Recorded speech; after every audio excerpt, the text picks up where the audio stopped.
na. Notes are everywhere. Pero sa bawat notes na sinusulat ko, natututo ako maging responsable. Hindi lang para sa sarili, kundi para sa mas maraming pagbabago sa paligid ko. Ay, antok na. Pero kahit sa konting pahinga, alam ko ang pag-asa. Parang sa bagong Pilipinas, kahit maliit na hakbang may epekto sa kinabukasan.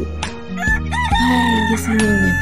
Balik-aral, bawat lesson, bawat pahina, may kwento na pagsasumikap at pagkakaisa.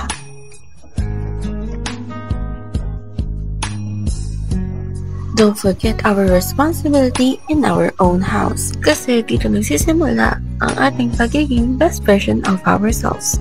Backpack ready, shoes check. Bagong araw, bagong pag-asa. Hello guys! Tuturuan ko kayo kung paano maglinis ng kapaligiran at hindi magtap.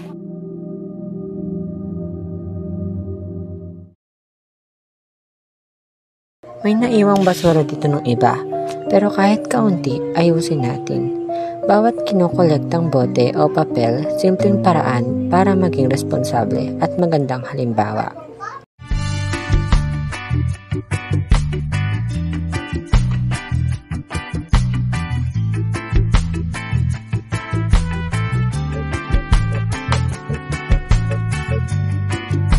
Nahulog niya ate.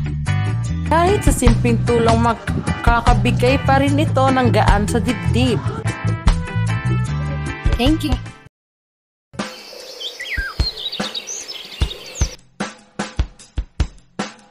Mas maganda nga ito.